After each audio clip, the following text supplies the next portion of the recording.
there's one more I have to write down too. I forgot it. I'll probably remember later, but yeah. Hello, this is KOKA, the stuttering poet. I think I'm gonna just let the sun shine in my face. I'm just chilling in my car, and I wanted to make this video. Talking about like the cons of being a local artist. Sorry, like the sunlight's kind of like off some, like, I don't know, whatever. And like if I put this right here, I feel like it's gonna look stupid. I mean, I guess the sun's not in my face, but it's uneven.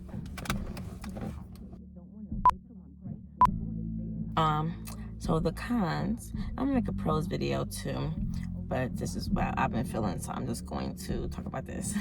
The cons of being a independent artist, like rising artist. Me personally, I'm a spoken word artist. I do poetry and I make music. I was gonna talk about just a few of the things that I have experienced and stuff that, you know, some of these things are preventable. Some of these things just depends like what type of life that you're living and stuff. So this is like no particular order, but just kind of going down the line. So the first one I have down is being broke.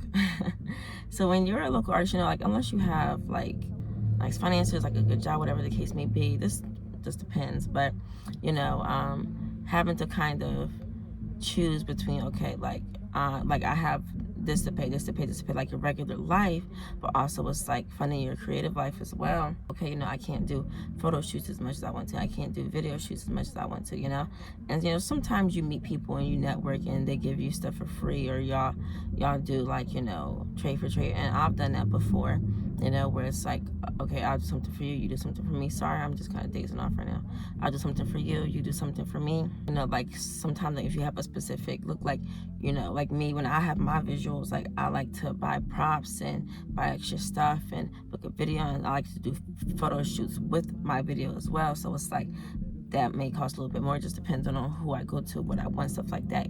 But yeah, you know, funding like your personal life and your financial life, in your creative life, you know, like me, I'm just not really the best with money management, so that may not really help. But yeah, like definitely when you're becoming a creative and choosing this as your path, definitely like figure out your money management plan, just to kind of have that balance, you know.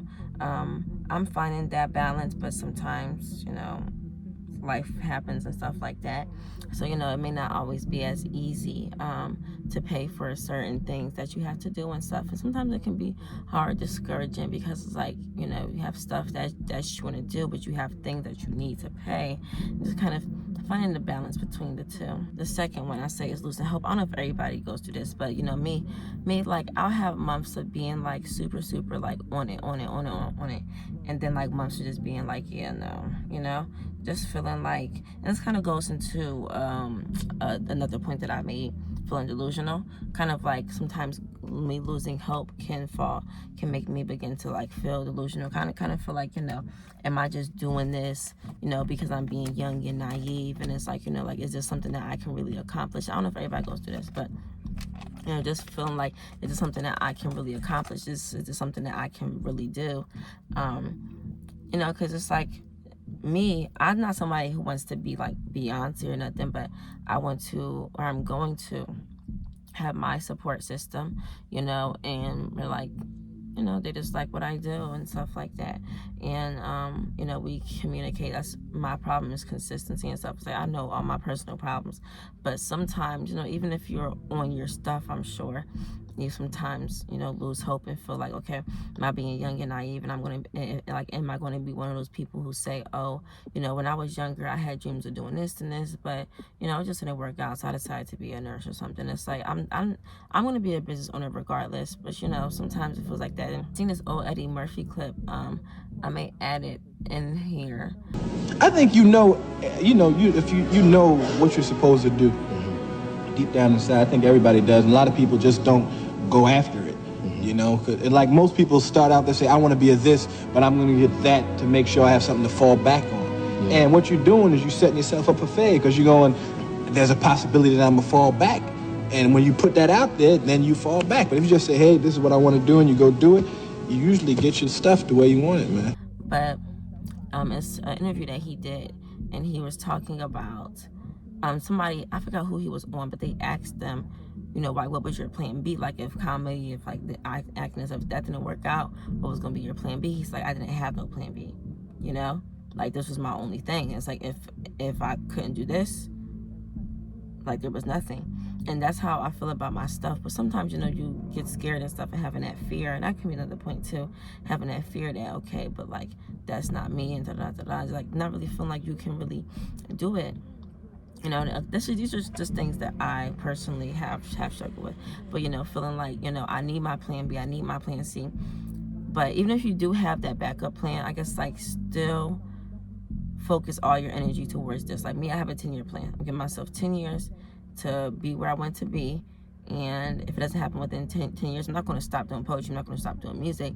But I'm just going to pursue something else. You know, I want to be a business owner. And you can still pursue two at once. But sometimes it's hard, you know. I want to put my focus on this one thing. And if that doesn't work out within 10 years, I can easily switch to something else. You know? Yeah, you know, sometimes just feeling like, am I going to be successful in this, you know? And sometimes it all ties in together, not having the money and stuff all the time and kind of feeling like you can't really do it. That can all, for me at least, leads me more and more into feeling like I'm being delusional, and me feeling like I'm losing hope and that I cannot do this, but I know that I can, you know? It's a very tug and pull feeling. But sometimes one side seems to sometimes feel like it's winning more than the other. And so it's like you kind of fall into this pit. That's what I do sometimes, you know? And me, I'm just making this video to help myself, but also if anybody relates to this or was just wondering. Sorry, it's hot in this car. Another thing is if you, like I live in Richmond, like, right? I live in Richmond, Virginia. So there's like other artists around and stuff, and it's growing, and eyes are coming on Richmond and stuff, you know. It's definitely a place that's coming up. But I've been performing here and here only for 6 years, which I kind of, sometimes I get upset myself about that I haven't performed nowhere else except for Richmond. But I wasn't really taking myself seriously. It's just something that I did, you know. But I'm kind of more and more realizing that, you know, I can do this and stuff, which I've been realized this, but it's just about taking yourself seriously and having discipline. But yeah, so if you have other artists around and stuff like that, you may experience this, like having like competition. Me personally, I don't really see nobody as like competition and stuff. Like, to be honest, you know, like it's either we're going to collab or we're not, you know, we fuck with each other or we're not. You're not my competitor. Like, I'm just trying to be better than myself yesterday, you know? So like, it's not really about you. It's always going to be about me. And that's how I feel like, you know, your energy should be put into your stuff. Like, but, you know, there is competition. And people kind of, and this falls into another point I made, having to deal with people's egos and stuff, and just having to deal with other artists. You know, sometimes, especially like me, I live in like a small area, like a small town, a small town kind of. Like, everybody does know everybody, and sometimes people's egos can get inflated, and they feel like, oh, okay, people know me, like, you know, like pretty much feeling like they're above people. And it's like, me, I've been doing this for a long time. I get recognized sometimes when I'm out and stuff, but I do not feel like I'm above anybody. That's actually kind of a pro too, because that's something that I feel like you're gonna have to deal with when you make it to whatever level you're gonna make it as. And in that case, it's gonna be on a large level. It's not gonna be just a few local people saying stuff about you and bothering you and doing little stuff.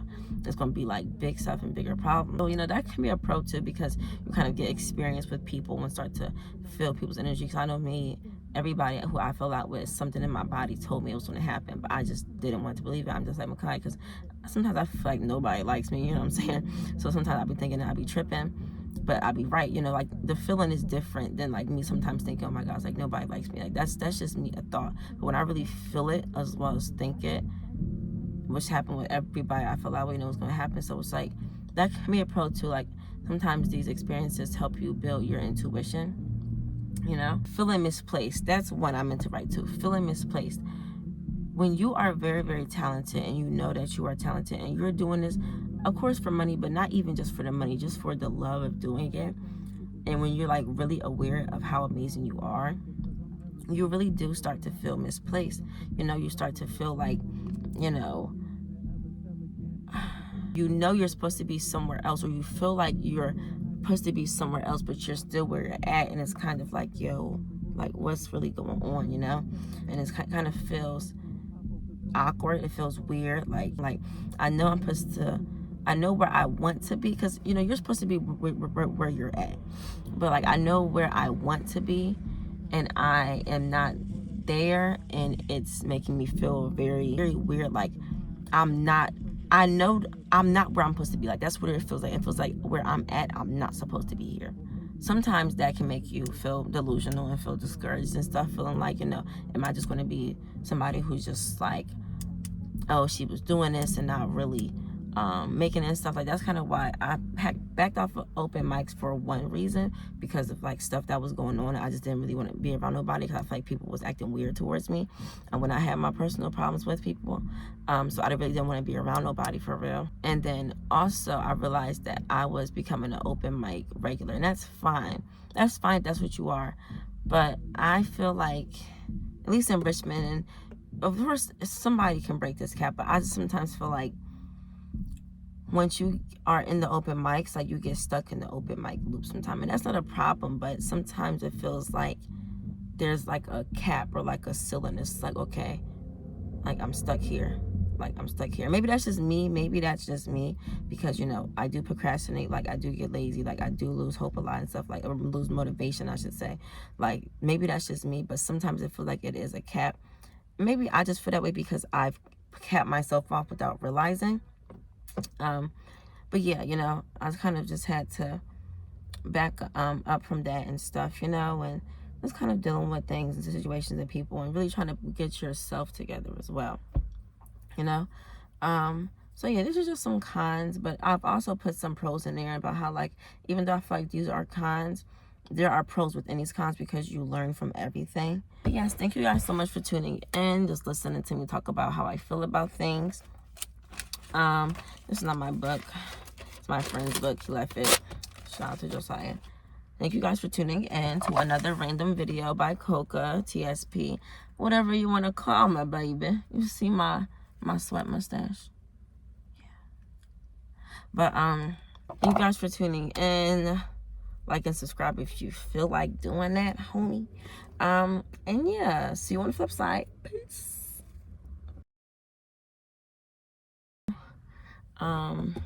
Pretty much kind of like to lift my spirits as well, but sorry, I'm just looking at myself.